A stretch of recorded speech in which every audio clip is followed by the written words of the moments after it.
Welcome back, Game Yard family, to another video. I'm extremely happy that you have joined us. Now, in 2 months, Liam Livingstone would have gone from languishing outside of England's ODI squad to captain. Liam Livingstone produced one of his most significant innings in his ODI career so far.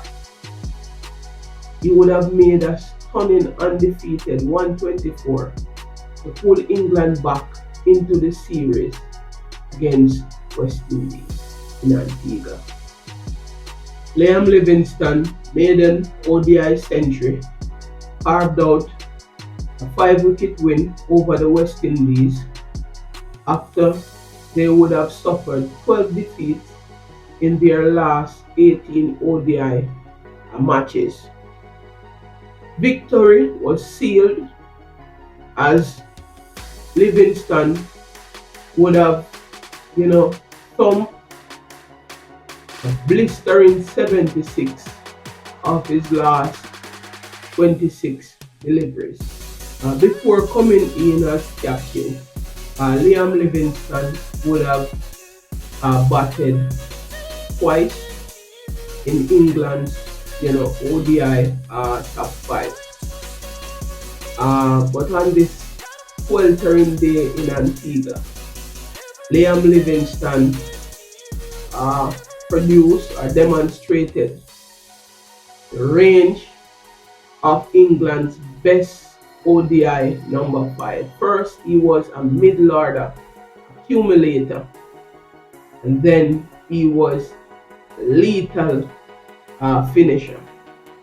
When Liam Livingstone arrived at the crease, England were stumbling at 107 for 3 in pursuit of 329. Facing another grim prospect of defeat in another series, Liam Livingstone batted with relative restraint, and his first 50 came off 60 balls. That is unlike Livingstone, and that is the reason why I said earlier he was a smooth middle order accumulator. So this phase of his innings was not noted for speed, right? But it was marked with unusual control. Liam would have scored only 2 boundaries from his first 59 delivery phase. But the good thing about it was he did not give any chance, and it was a very clinical innings, right? I think he was trying to, get accustomed to the pace of the pitch. So once he would have gotten accustomed to the pace of the pitch, he could unleash later in his innings, which he did. When England needed 57 from 6 overs, and with that unusual long tail, in 1 over, Liam Livingstone ended all uncertainty by thundering consecutive sixes of Jaden Seal over deep extra cover, and he would have ended that over crashing one through deep mid wicket. So by this time, Liam Livingstone would have soared to 99, and on reaching his 100, he kissed his helmet, but his undemonstrated celebration, spoke to the fact that his job was not yet complete. And he scored 3 consecutive sixes of Joseph to ensure that England sprinted to the target, and that was job well done. It was a very, well constructed innings played by Liam Livingstone. was really, you know, joy to watch, even though I was on the losing side as a West Indian. But it was a very very good inning. You know, he played, the ball on its merit, and he when he had to, you know, to soak up pressure, he did that very well, especially in the middle overs, and especially even when he just came in, he started out very slowly. But as the innings progressed and he started to, understand the pace of the pitch, then he started to unleash as we, would have known him for. Right? So it was a very, very, very good innings, well constructed, as I said. So in the end, Liam Livingstone would have scored an unbeaten 124, and he would have taken 85 deliveries to make that score, hitting five boundaries, five fours, and nine sixes, and at a strike rate of 145.83. So Liam Livingstone could not have made that mama total alone. He would have gotten support at the top of the order from Phil Salt. He would have made 59. And from the middle order, he would have gotten support from Jacob Bethel and Sam Curran. They would have made 55 and 52 respectively. Alright, so I just want to put this score into the perspective, because it is the first time since July of 2021 England would have chased down a target in excess of 300, right? So we see how important this innings was to England ODI cricket in on a whole, right? It To be honest with you, it was a very good day of cricket. We would have seen uh, in excess of 650 runs would have been scored on the day. So I think the fans were greeted with some really good cricket, especially during the Independence weekend in Antigua. As we would have seen, and based on the history of Antigua, right? The toss was very important. We would have seen that in the first game, right? So England would have won the toss and elected to bowl, and John Turner would have taken his first two international wickets, and I must say John Turner is, I think he will play a significant role going forward for England in all formats, right? He is a very smooth bowler. He has solid pace. I think he was hitting about mid-80s while bowling, and he has bounce, right? And as I said, he has the pace. So I think he will play a significant role in England's cricket going forward. At the age of 23, he is showing a lot of promise, and I hope that they will, give him a chance, to express himself in all formats of the game. So after those two wickets by John Turner, right? Sheawood came to the wicket, and Sheawood over the years would have shown why he is the most dependable batsman in ODI cricket.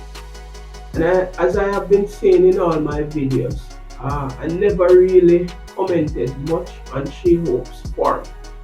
The only thing I normally say is that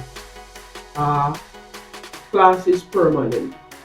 So it was just a matter of time for us to see Sheawood, returning to form, and he came back in this match, and was a brilliant innings, because when he came to the crease, think West Indies was at 12 or 2 when he came to the crease, and he made, a very well played century. So Shea Hope's century was his 17th century, and his 117 came off 127 deliveries. He would have scored 8 fours and 4 sixes in the process at a strike rate of 92.13. So Shea Hope would have got the support from Casey Carty. Really thankful that Casey Carty would have returned to form. Hope that he will continue in this vein of form. He would have scored 71. Really disappointed that he did not get the century, but really glad to know that he would have made some runs, right? And also, Haywood would have got the support from the informed Sherfield Rutherford. He would have made 54, but really, I mean, Sherfield would have been in this purple patch for quite a while now, and you know, I really hope that he can get, convert one of these half centuries into centuries. Um, he has been scoring quite a few half centuries now, but not getting to the big one, and it's a cause for concern for me. I know many people may not see him as a concern, given that he has been scoring, the bulk of the runs for us in T20, especially in Sri Lanka. He would have scored most of the runs in the T20 and the ODI series. But my concern is that he is not converting any of these half centuries into centuries. And I hope that, you will achieve that at some point going forward. So in the end, West Indies would have piled up a competitive 328 for 6 of their allotted 50 overs. Uh, the England team in their reply, as I said before, they would have gotten over the line very comfortably with 15 balls to spare, as well as 5 wickets in hand, right? And for me, I think the West Indies bowlers, they were, I think they were very poor, in their execution. I think they lack, proper execution of that game. I think they were not hitting the good length consistently. I think they needed to have replicate what they did in the first ODI, which they were unable to do. And to be honest with you, when West Indies would have scored 328, the expectation was that that was a very, competitive score, and the expectation is that we will win that game if we get the ball in the right areas. But this is international cricket. In order to win a game at this level, we have to be consistent in all areas of the game. Be it batting, we would have done well in batting, but in our bowling, our execution was, far off. So, and we would have to be good in our feeling as well. So, the only aspect of our game basically we were very good in was batting, right? So we have to, go back to the drawing board, and I hope that our bowlers will, bounce back in the third and final ODI in Barbados. uh the the good thing about it is that our bowling attack is very young. They are still learning the game, but I know that they have a lot of quality. It's about just getting that consistency that I think we need as a unit. But I am confident that they will bounce back, and asking the West Indian supporters to just, you know, be patient with our bowlers. They are very young and they are still learning how to bowl in white ball cricket. So as I said before, I hope we will bounce back and win the series 2-1 in Barbados. Continue to give support to the channel. We will provide our match roundup for the third ODI as well. And remember, if you are enjoying the content, please subscribe to the channel. And think there are some lovely crickets being played currently, and I will try my best to provide, my analysis on each of the games. Thank you for watching, and we will see you in the next video. God bless.